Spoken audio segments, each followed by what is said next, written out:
You've been grieving her, the woman you used to be, the one that had it all together, the one that knew who she was, the one before whatever this is.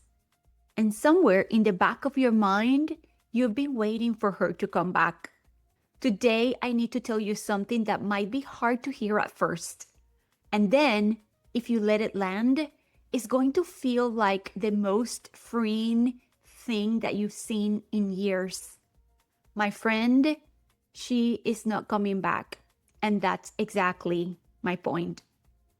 If you're new here, hello and welcome. This is Dr. Maria Martinez, and you're joining me at the Inner Authority Project. On this channel, we talk about all things reinvention, identity, and inner authority for women after 50. And today, I would like to talk to you about 3 specific shifts on how we see this grief, because the story that we have been telling about losing ourselves might be the very thing that is stopping us from becoming who we are meant to be in this new phase of life after 50. Are you ready? Let's talk about the 3 shifts. Shift number 1, the grief is real, but it's not a warning sign. Here's what many of us get wrong about midlife. We start treating and assessing this phase of life as a red flag. Oh, something must be wrong. Something happened along the way. We're not feeling like ourselves. Oops, that must be that we failed at something. Or somebody looking from the outside in. She's acting weird. She doesn't look like the person that I know. So there has to be something wrong with them, right? Well, I can tell you that for me, having experienced some of these very feelings and going beyond this sense of grief of who I used to be means that actually something mattered.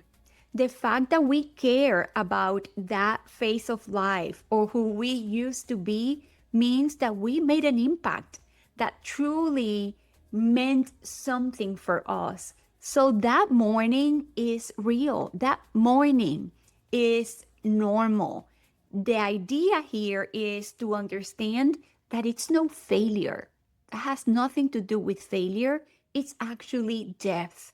So grief at this stage doesn't mean we failed or we lost something even. It means that something mattered, that we did something deep enough and significant enough that that part of our identity is worth mourning. So the question might be, what is it that I'm feeling, right? And reconciling the feelings with the phase of life that we're in, with also the feeling of what am I protecting? What am I being so careful around? Because those things combined help us understand that it is death, what we're actually experiencing, recognizing that version of ourselves is no longer here. So once you realize that, even the word grief, which was hard for me at first to understand with this phase of life, became a lot more normal, became natural. So that is shift number 1. Let's talk about shift number 2. Shift number 2, you're not losing yourself. You're shedding a version of yourself. Now, these 2 might be an interesting way to put it, but sit with me for a moment. The woman who you're grieving, who built her? Yes, you.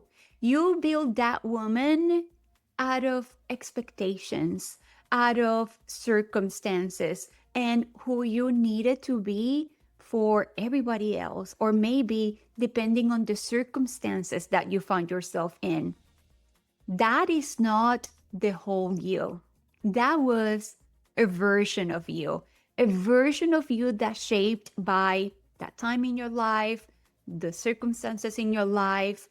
And at the end of the day, once we cross this threshold into our 50s and plus, we can identify and understand that that was a version that no longer needs to exist. Not because you failed and not because anything is wrong, but rather because you outgrew her.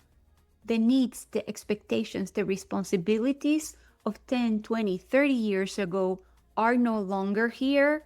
And now this phase of life requires a new version of ourselves. So this is like shedding a layer, shedding a version of who you were, not because you are erasing her, but because you are evolving.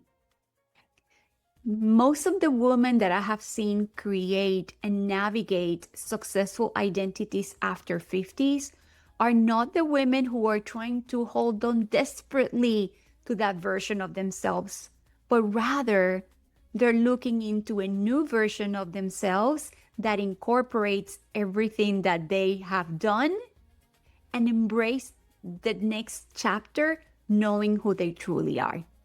So that is shift number 2. And shift number 3 is the point was never to go back. Actually, it was to go deeper. And this is the reframe that a lot of things are depending on right now. Because going back might be safe. It might feel as if, okay, I need to go back because that's what I know. Well, this woman that you are becoming now, with all of those years of experience, all of the things that you have accomplished so far are the foundation for this next phase. The woman that you're becoming now knows all that it took to get here, survived all the things that you have survived, and learned so much along the journey. Those are things worth recognizing because that adds that deeper layer that I love to think about us women in our 50s.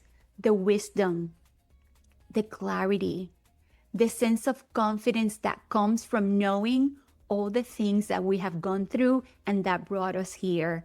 That is not less than who we truly are.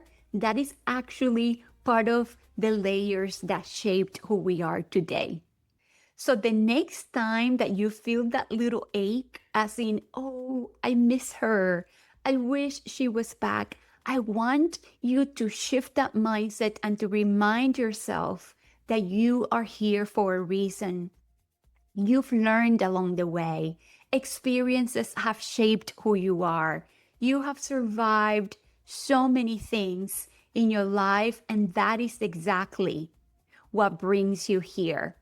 And if you were to ask, where is that woman? Is she coming back? The answer is no, and it's meant to be that way. If any about this resonated with you, I invite you to comment and subscribe to this channel when we talk about all things that truly impact us for that woman that you're becoming right now and women like us in our 50s who are creating, choosing, leading, and living from our inner authority. It's goodbye for now, but I'm looking forward to seeing you on the next episode of the Inner Authority Project. Goodbye for now.